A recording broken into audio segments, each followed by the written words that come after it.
outdoor shoe space. Current advertisers like Weebly, which is the WYSIWYG website builder company, Saks underwear, Point 3 basketball. We have a lot of very, very niche specific retail advertisers we've worked with in the past. And I know that there's a kind of a love-hate relationship between advertisers and bloggers. That's, I think, putting it mildly, right? Because you guys,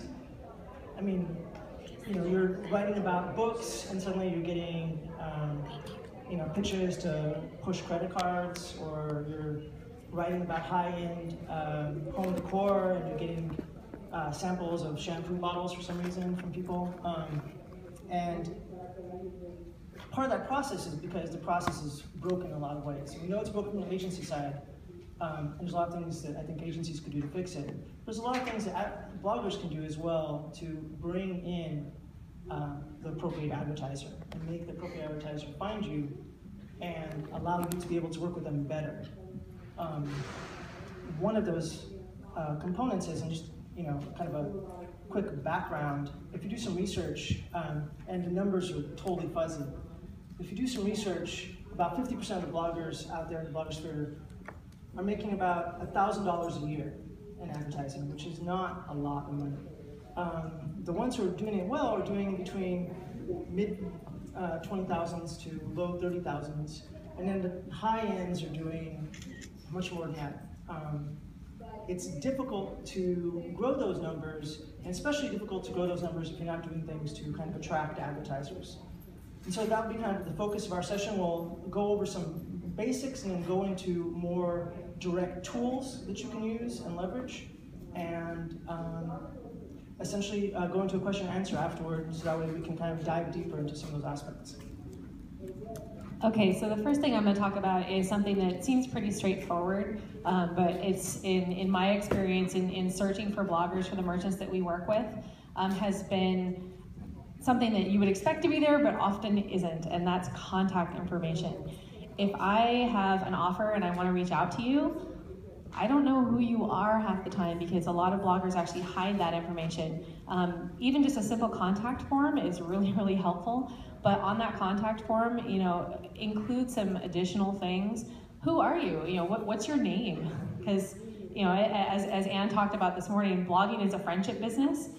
And when I reach out to folks and I give them special offers and special deals and want to send them product or things like that, I prefer it to be somebody who I actually know. If I'm going to send something to Angel or to Greg or whomever, I want to send them to a person. I don't want to send it to just a random address type of a thing. So make sure that you are presenting yourself, not just as your blog, but as a person. Another thing that we see a lot is there's no information about what you actually do take as advertising. So if you do things, you have to pardon my notes because I tend to get off track. So if you do paid placements, note that on there somewhere. And Angel will go into media kits in a little bit. But if you participate in affiliate programs, or you like to do serialized posts, or you do videos or podcasts, note those on that contact form, because I want to know that as a potential partner with you. I want to know, can I send this to you? Would you be even interested in something? And that will really kind of help actually weed some of the stuff out of your inbox, because like Angel said, we see a lot of bloggers that complain that, hey, I'm talking about remodeling my kitchen and I got an offer for tights.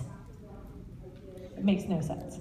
So if you can provide that to somebody who's looking at that contact page, it can actually help us, tailor something better to you. Because honestly, I work with like 12 different merchants, and if I come across your page while I'm looking for one thing, you may actually be a good fit for something else I have in my pocket. So that's really, really helpful. Yeah. So on your contact page, should you have separate links to your advertiser and disclosure page, or do you want everything on the one contact page? In terms of? If you're saying if you go to the contact page to figure out how to contact you and you want information about us, the person, do you want that same advertising information from our advertiser page on the contact page, or just like a link? Well, I think the fact that you have an advertiser page, you're ahead That's of the game. huge, yes. We don't see that very often, honestly. Yeah, the honest answer is the amount of bloggers we see out there with an actual separate advertiser page that's public is very low. I mean, I would say less than 0.5%. So if you already have an advertiser page and it's public, we don't need it to be combined with the contact page. The same with if you have a media kit and that link is public, we don't need that either. But often what we see is, here's a blank form. We don't know who we're actually talking to. We're assuming we're talking to the person who's the primary blogger, but oftentimes bloggers have guest bloggers or have a staff, 5 or 6 people on a single blog. So we don't know who the contact person is. And it's just a blank form, and oftentimes as well, we also don't even see a confirmation that the form got sent. We just see the page we love, and it's like, so it's not even a thank you, like, oh. And so if you, and the other thing we want to emphasize is, if you don't want advertisers, I actually prefer a blogger just to say upright, like, hey guys, we're not taking advertising. And I'm like, right on, because we're not wasting your time, and we're not cramming your inbox with junk, because we like to not do that. And you're not wasting our time as well. So, I mean, and I really appreciate that kind of professionalism.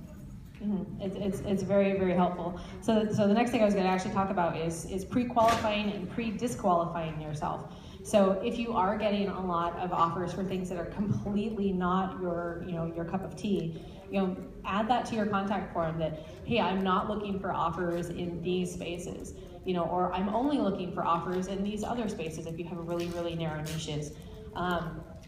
That will really help your inbox, because we all know everybody's inbox is just absolutely overloaded. I don't know who talks about inbox zero, but they're all crazy, let me tell you. I just can't hack it.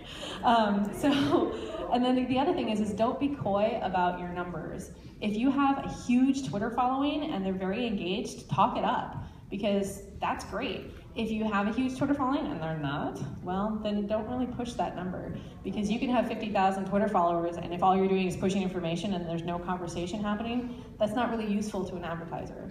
So we want to see that there's activity happening and there's conversations happening, and that there's actually people that are reading and reacting, rather than just you're in somebody's feed somewhere.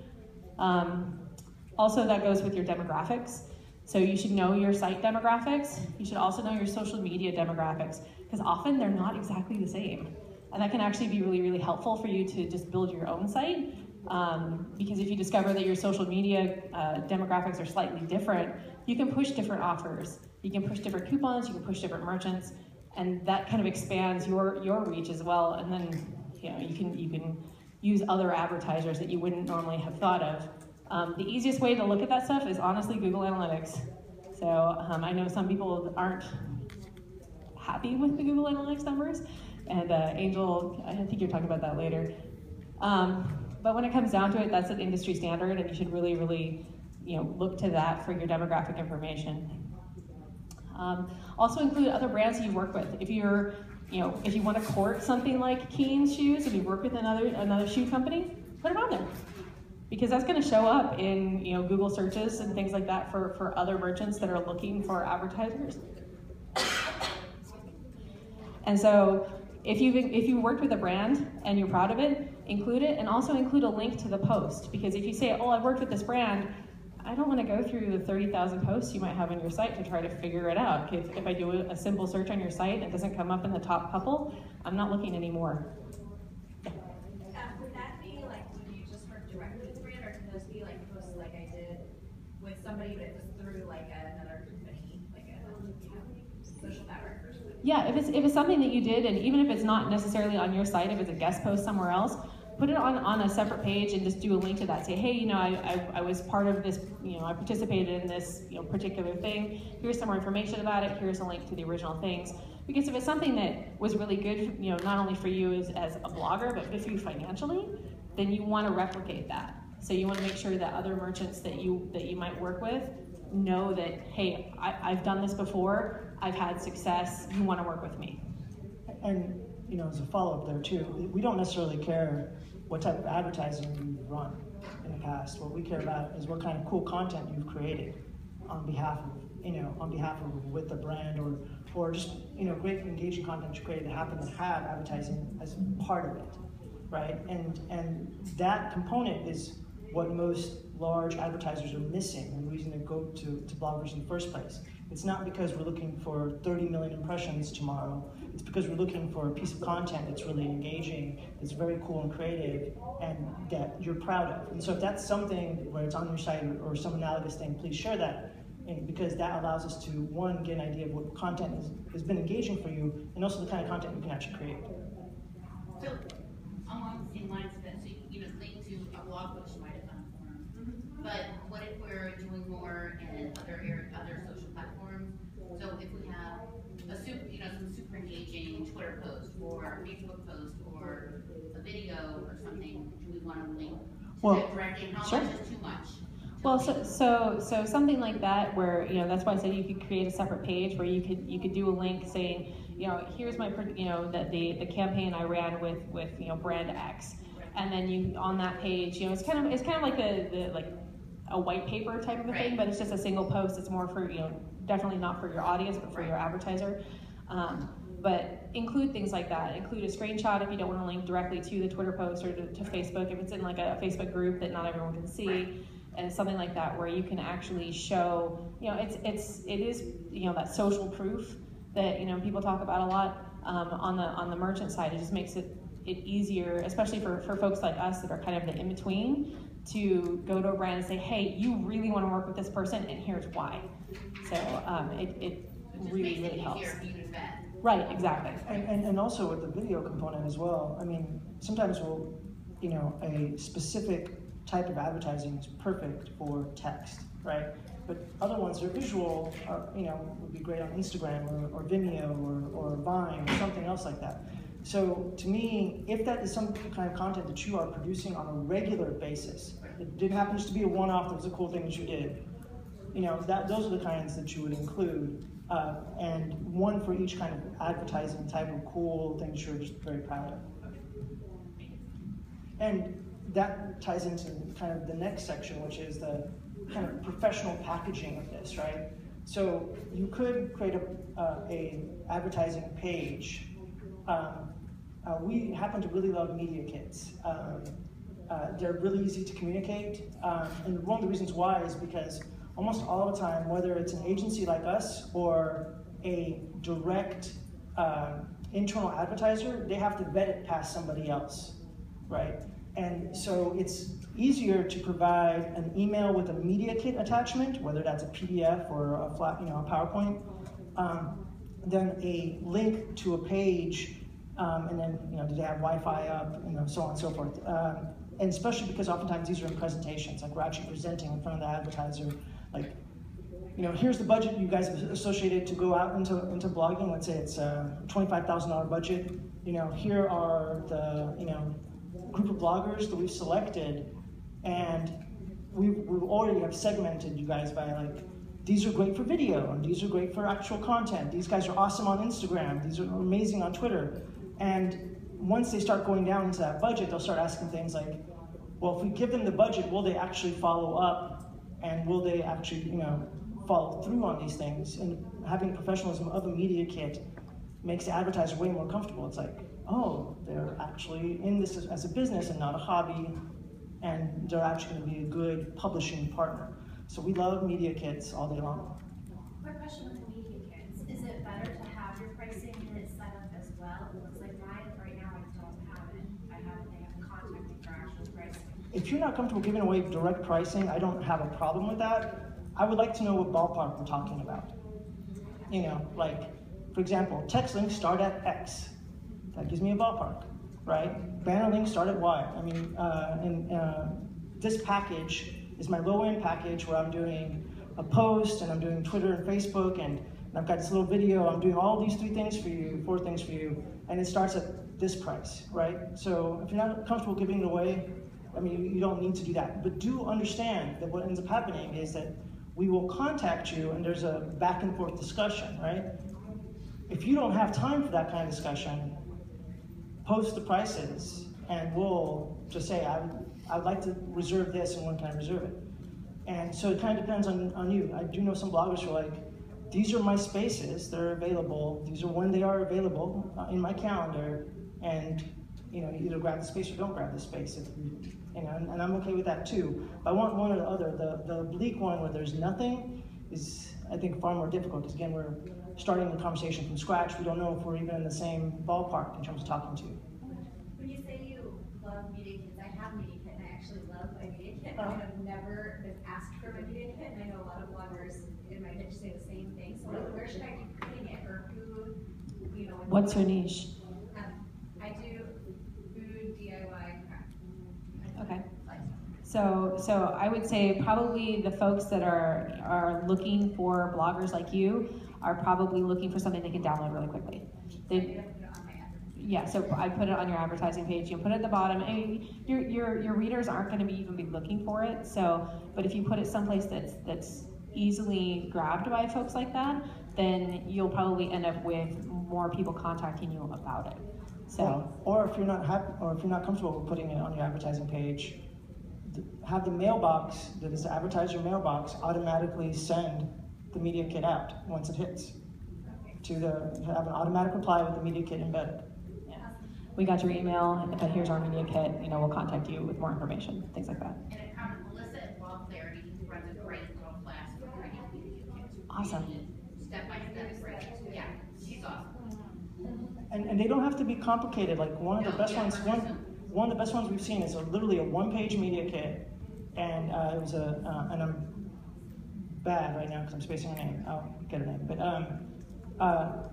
she has all of her social platforms and numbers that are current on the top of the media kit.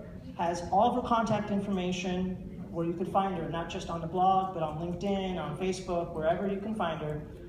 Has examples and hot links of posts that she's proud of, places that she's been quoted, and other media that have quoted her, right there. Demographics, she talks about my primary demographic is over 40 years old. It happens to be, you know, homemakers. Perfect. I know not to send you sports stuff. You know, so I mean, those are those kind of elements. And she has it all on a single sheet. She's really, she must have paid a graphic designer. She's excellent at graphic design. It's one of the best things I've seen. All concise, one page, PDF, bam. It was really awesome. I just created a free media kit with a professional designer. It's free, downloadable, totally customizable. You can put your own branding on it. If you want to grab it, it's at brandmixblog.com/free media check that. template. Awesome. brandmixblog.com/free media kit template. And you can just download it for free, totally customizable, all the stuff you're talking about, demographics, Cool. Testimonials, all that jazz. Yeah, it's just super helpful to have that concisely and packaged. Again, not just for us, the agency, but also for when we're presenting a group of bloggers in front of the advertiser. So that's a definite component. The other component with that media kit is either an editorial or a marketing calendar, right? Depending on which way you want to talk about it.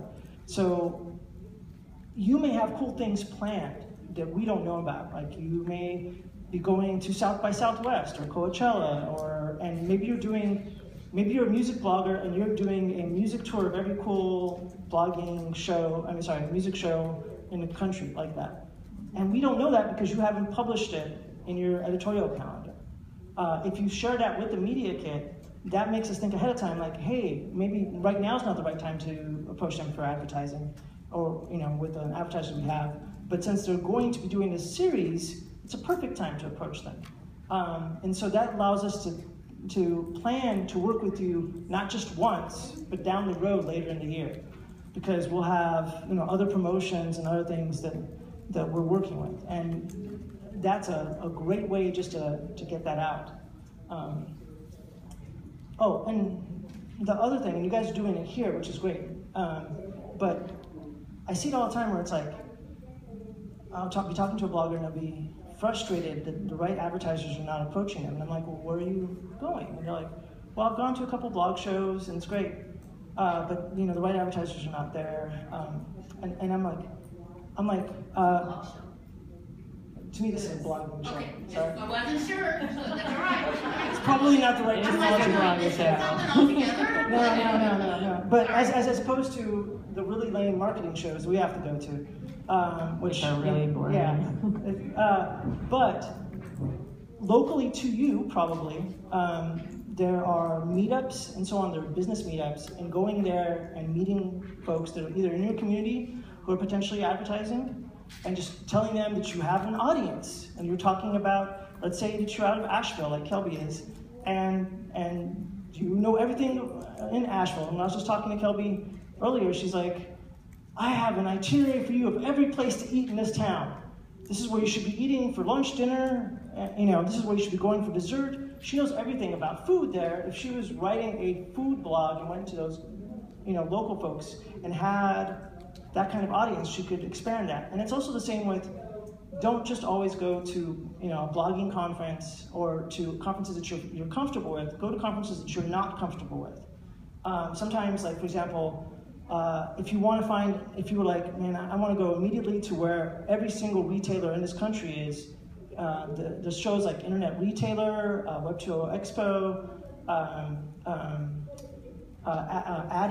AdTech, that are shows where advertisers show up and then complain that there's no bloggers to talk to.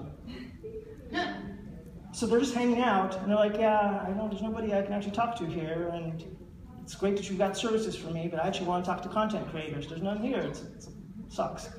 And so going to cross shows that you're not comfortable with is a way to, again, track down advertisers that you want to be working with. Yeah, because especially at those shows, you're a big fish, and everyone wants to talk to you because there's only, a handful of folks that are going to show up. So, also, touching really quickly back on the marketing calendar idea, make sure that you're looking also at upcoming things. So, we always talk about holidays and things like that, but I think we're 49 days out for Black Friday. So every year she counts us down. Like I do. It makes me really nervous. Like, okay, so, right, we'll do something. Okay. So make sure that if you're looking for additional advertisers and things like that, and you happen to do like gift guides or things like that, now is the time to finalize stuff because there are a lot of merchants that are really, really hungry to talk to people about getting their products into your gift guides. So be on the lookout for those. In the corner. So you mentioned the media kit and then also an editorial calendar, but what's the best way to really visually explain that? Because I have an editorial calendar, but I can't really share with them. Well, we may not need like all the minutia of On Tuesday, I'm going to Tuesday, no, right? we don't need That's that. planned. But if you by like quarter, you're gonna have themes. right, if you have cool things that are planned, like a theme, and you let us know that this theme is going to be running through this time and this time, that to me is plenty of information, right? I don't need to know it's going to be running on Monday at 8 o'clock, and this drop. I mean, so it doesn't have to give away everything, but it gives us some idea of what's coming down the pipe that is super cool. Like one of the bloggers I know out of Canada was doing a wedding. He was doing wedding expos and had planned out wedding expo coverage throughout the summer and late spring, early summer. So numbers. Let's talk numbers. Numbers. Yeah. So one of the other things we run into a lot, not just only on the websites but also in the media kits, is incorrect numbers. If you have a media kit and you say, I've got 50,000 Twitter followers, and I go to your Twitter page and you don't have 5, that's kind of a really big thing. And you may think that never happens all the time. Or if 45,000 of those, of that bots. 50,000 are bots, that also is not really an accurate number. Right. So, don't forget to double check your media stats, because the other thing, it can also go the other way. Maybe you made your media kit and then you did like an amazing post for a big brand and you suddenly have a lot of Twitter followers, and your media kit says you've got, a couple thousand, when in fact you've got like 110,000. That's a huge disparity. And it makes me concerned that, well, what of this is correct? So make sure that you update those fairly frequently, especially after you've done something big, if you've seen a big jump in numbers. Don't inflate them, because we know. And then all the services provide. If you know, why do you laugh? I'm just curious. Why do we ask? Because we can. I mean, I know the answer, but I mean, it's just one of those things that kind of crawls under my skin a little bit sometimes, is that they already kind of have an idea of what your numbers are, but then everybody wants to ask like over and over and over again. And like, you've already had an idea, so. Well, we have an idea, Right. but we're also taking the information that you provide and showing it to somebody else who's making the final decision on how much money they want to pay you. I guess, so we're just So. doing the extra step to help Correct. them. Right. So it's just kind of that, you know, crossing your T's, dotting your I's thing. And yeah, I believe me, I know it's really, really annoying to have to do it all the time. So one of the things that is actually really, really easy to kind of solve that for you is use the APIs. So all of the services provide APIs where you can do that API call and just dump it into a Excel sheet, or dump it into, you know, a Google Doc where it says, hey, here's my Twitter followers, and the next time somebody asks, you just post it. You know, it's really, really fast. So you can even have it email you and tell you when you've got really, really big jumps. So, and we'll get into services you can do that with a little bit later. The other thing is look at engagement numbers. Engagement numbers are very, very important, because again, if you've got 50,000 followers and you've got 10% of them that are engaged, that's huge. If you've got like 0.3% that are engaged, that's not so great. So look at those engagement numbers, because that actually is kind of the cherry on top for us. If you can say, well, I may only have, you know, 3,000 Twitter followers, or, you know, 2,000 people on Instagram, but I get all this engagement, that completely changes the landscape. Yeah, I mean, we care about engagement more than we care about the numbers. And so, I mean, for example, if for some reason, with any advertiser, if you get into a conversation about your numbers are not high enough, come back to them with how engaged and how excited your audience is about reading or, you know, absorbing your content. And that will almost always trump the number conversation. That's a really important conversation to have, you know, so engagement's better. One, you know, speaking of numbers, so in a forum, how many people know the one-to-one media network here? A couple of them. Is she? She's not in. Okay, all right. But she's here. So we had it was a conversation on one of the forums, and in it was a conversation about Google Analytics and kind of a general hate for Google Analytics that was out there. It was an interesting conversation. As part of the conversation, one blogger actually stated that checking the Google Analytics was similar to stepping on a scale in the bathroom. You never wanted to see what the numbers were, and you never believed them. But it's true, you know. And it was interesting, because then there was a conversation about my host's numbers are higher than the Google Analytics numbers. That may be true, but the example that I used in that forum I think is very relevant. It's kind of like having Joe's Weather Shack tell you that Joaquin is coming a couple days down the road, and it's a different number than the national, the NOAA is telling you when Joaquin's hurricane's coming down the pipe. Which one are you going to believe, right?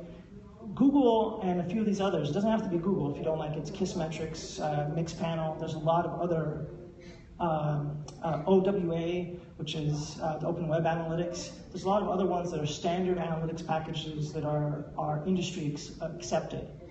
So if you don't like Google, you can use one of those, but using one that's just from your host, it makes it kind of a non-starter in terms of the conversations of the numbers, because it's not industry accepted. As representing advertisers, if we went to, like, for example, Yahoo, or because believe it or not, people do still actually advertise with Yahoo, really. I mean, Yahoo actually does kind of work, especially if you're in sports, but otherwise. Anyways, when we approach somebody like Yahoo, we would get into a conversation about which analytics package is going to be the right one for the numbers. And we would only have a handful that we would agree on, because everybody in the industry accepts them. All the advertisers accept them. All the big network publishers like that run those. And so you actually quoting numbers from one of those accepted packages gives a lot more validity to those numbers than, again, the one that's run through your host or through some package no one's heard of. So to that point, what disparity, if your host's numbers are always going to be high with Google Analytics, what should that disparity be? Is it 90%? Is it 10%? I'm used to seeing 20 to 30%, which is a lot. Because mine shows about 90% difference. Yep. Well, then I have to wonder about your, how the tagging is happening inside your own website, right? And again, if Google's not working, for whatever reason, I don't know enough about your site, for example, but Mixpanel or Kissmetrics, I mean, there's others, and again, OWA, which is a free one, it's an open source one, it's Open Web Analytics, are all kind of acceptable platforms, right? So if those numbers match more, but again, if Google's that far off, I have to wonder if it's something to do with the way your website is tagged or serving rather than Google's numbers. Because having run thousands of campaigns over the last 10 years, I've never seen that kind of disparity when it's not a structural issue in the site. Cool. Thank you. I am a web developer, so I'll look at your site before done because I have seen the big numbers like that. And sometimes Google Analytics is installed twice. Once via a plugin, once via your code, and that can totally do that. But the other reason for the disparagement between the two is that a lot of times your host analytics is counting bandwidth or page views, not just the page. Let's say the page loads, it is also counting the images all the little on things. the page. So it may say for one page view, what Google would consider a page view, your host is considering 10 because it loaded 10 it's making certain different calls. images.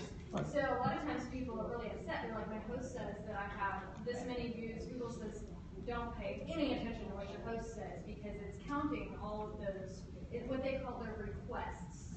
Okay, it's counting requests for files, not a page view. It's different. Yeah, no, it's brilliant. I hadn't thought about it, but that's totally, That's We like the bigger numbers, right? That's like Google Live. Oh, we wish, right? Well, and honestly, just as an insight into the way the agency world works, we have the same issues. Like if we're running campaigns, if you think about a 20% disparity on a campaign, we're actually spending money, going back and making the advertiser happy about the way that disparity works, we get into all kinds of headaches about, whose analytics are right, even with the accepted ones. It's just that we're not even going to start the conversation with the non-accepted. I was wondering, among the analytics packages that you said are industry accepted, how much disparity do you see among those? It's less. It's to me. To me, if it's under 7%, we're okay, and it's almost never higher than that. Again, unless there's some kind of other issue with the structure of the campaign or the site.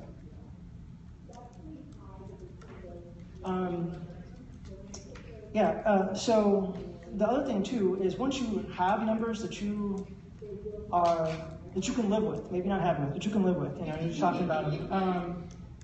Understand, it's a great thing to understand what they mean to the market. So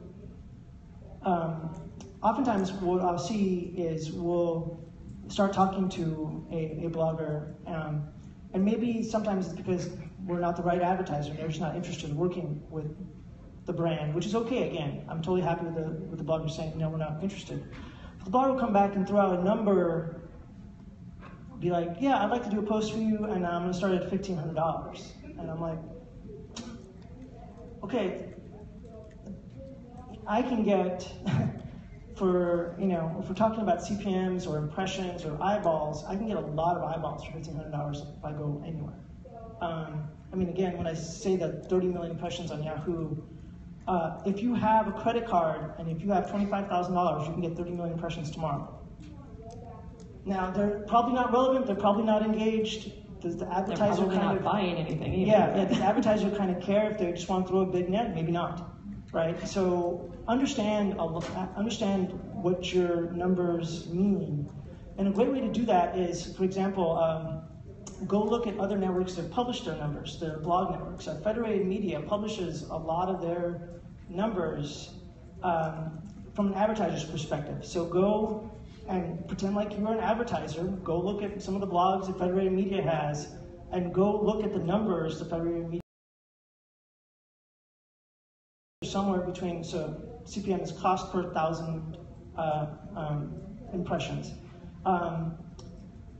Go and look and see what they're charging and you'll see that somewhere between, for the smaller traffic bloggers, between 2 to 5 CPMs, $2 to $5 CPMs, all the way up to the big league bloggers at $23, $25 CPMs.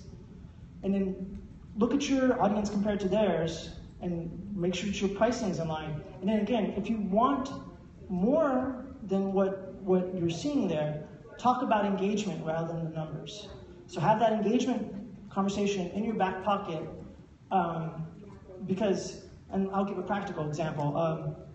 With Jones Soda, so Jones Soda was a client, we did a campaign with I Can't Has Cheeseburger. And in that campaign, the number of impressions we got from the home page, it was a campaign where we were putting a lolcat on a Jones Soda bottle for national sales inside Target, which was kind of an insane process, because we made the mistake of letting the public vote on the winning photo, which is a different story. But in there, the traffic from I Can't Has Cheeseburger was actually pretty low. The traffic that I Can't Has Cheeseburger shares created of that contest was gigantic. And so we had a huge traffic wave from there because of the engagement components and people sharing it repeatedly, even though it wasn't coming directly from the site. So if you have engagement examples that you can back with the numbers, that will always trump. Okay, we gotta hustle because we're running out of time. We got 2 more points to make. All right, so the fourth thing is be creative. So one of the things that we see fairly frequently is that bloggers tend to only use a handful of different advertising types. So, display ads, coupons, and AdSense are kind of like the trifecta there. And we're not seeing a lot of other creative things that can be done that actually we see better engagement on, that we see higher traffic, we see if you're using affiliate stuff, we see higher purchasing rates on. So things like, you just mix it up a little bit. So videos, if you have a podcast, look for sponsorships or ask a merchant to be a guest. That's always huge. Merchants love talking about their products. So if you have a podcast and you can get somebody on the phone for 10 minutes, that's huge because they love you and they're going to send you free things, which is also good. And more importantly, they also pay you as well. It's not just free things. I know everybody doesn't want just free things. Oh, yeah. I'm saying. Yeah, no, like I was telling Angel earlier, exposure is something you die from, not something you feed your family with. So, anyway. So, quote that one. Anyway, so anything that feels native to the content that you have on your site, that's something that you should really think about experimenting with. Don't just stick with the typical set of things. Also, we had a conversation last night about reviving old content. Everyone has posts from a year ago, 2 years ago that did really, really well. They may have been paid posts at the time, but they're still driving a lot of traffic, but they're no longer driving revenue for you. Take a look at those posts and figure out how to monetize them. Whether you're using affiliate programs or you're using something like Skimlinks or BigLink to go ahead and monetize those posts simply, we highly recommend it. Also, don't just look at the ones that were your top performers in the past.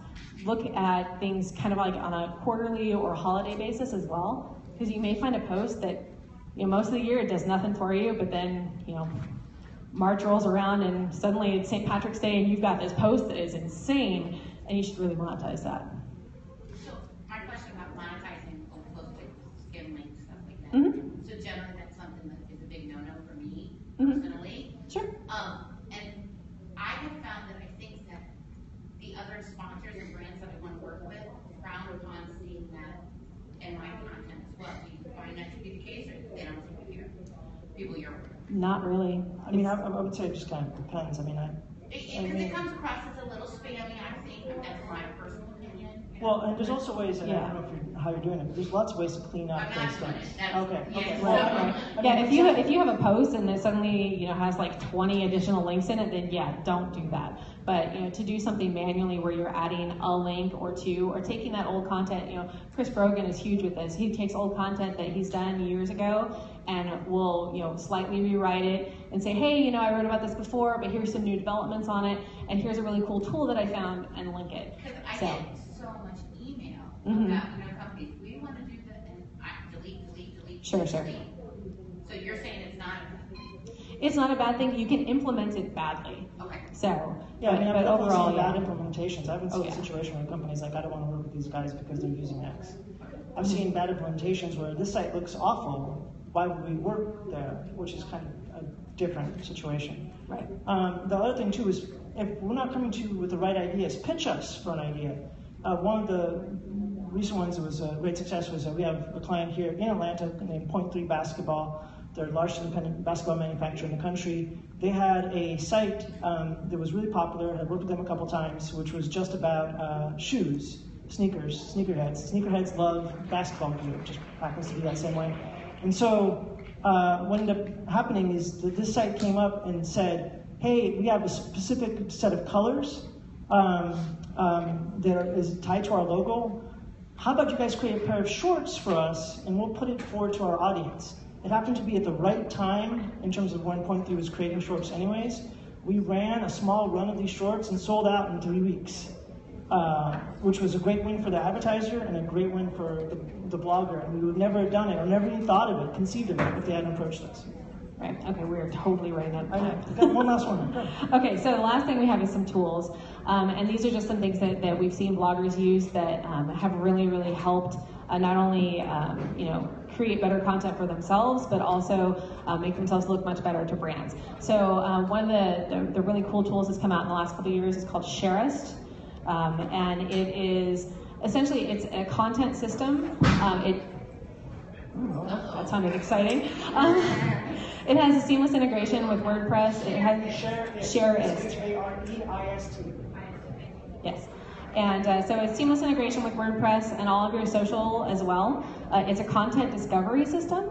So you can actually put, you can do a search for something specific, and it will pull in links from other blogs, from other news sources, things like that. And then you can curate those into your own social media streams, your own website. You can take it, that information that's just it kind of does a little bit of research for you.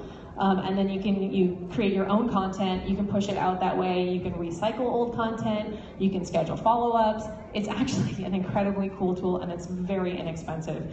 I highly recommend checking that one out. My other favorite is called IFT. It's if this, then that. If you're not using IFT, you totally should be. It has a whole bunch of different hooks that you can actually, let's say, you want to know every time a brand tweets about, a specific thing. Well, you put it in there, and then you can have it send you an email and say, hey, this brand just tweeted about this. Or, let me know when this brand happens to be doing, going to a conference, or, something like that. And it can tell you all sorts of things. There's hundreds of things you can do with IFT. If you want to talk to me about it afterwards, please do, because it's my favorite toy. And two other quick things. If you're running any kind of regular advertising on a site that's visual, right, like banners or any other similar things like that, we highly recommend a advertising platform. So have one on your back end, something like OpenX, or if you're on, if you're doing if OpenX implementation into WordPress is too cumbersome, at least WP ads, so that way you can rotate your ads, serve different ads to different people who are visiting. For example, if a certain user, just they're on the site all the time and they're not clicking through, showing them different ads in rotation gives you, one, more ad space to show, but number two, allows that user not just to feel like your content's not being refreshed on a regular basis. Again, OpenX or WP ads, we highly recommend it, and there's lots of others out there. The other thing too is use a CRM. So if you start talking to advertisers and you're serious about talking to advertisers, there's plenty of excellent CRMs out there. Ones like Insightly, HubSpot right now just launched a CRM. Use the CRMs as ways to keep in touch with advertisers and follow up, because oftentimes what happens is the engagement will happen once and then the blogger and advertiser won't talk again because everybody's inbox is full, like we just talked about. So that kind of follow-up gets you more touch points with the advertiser later and keeps you front of mind. So we highly recommend a CRM system. And one real quick thing too, there's 4 blogs that we liked that were at least doing some of this to some extent. The blog, yes. Jenny Lawson. Jenny Lawson does a great job. Hither and Thither, Ashley Bruin. Simply Modern Mom, Tiffany Bird, and Think Simple Now, Tina Sue. All doing some elements of this really well, in ways that, again, as an advertiser, we could look at really quickly and make a quick decision. Hey, are we, should we work together and are we the right fit? So we've been told time's up. So if you have questions,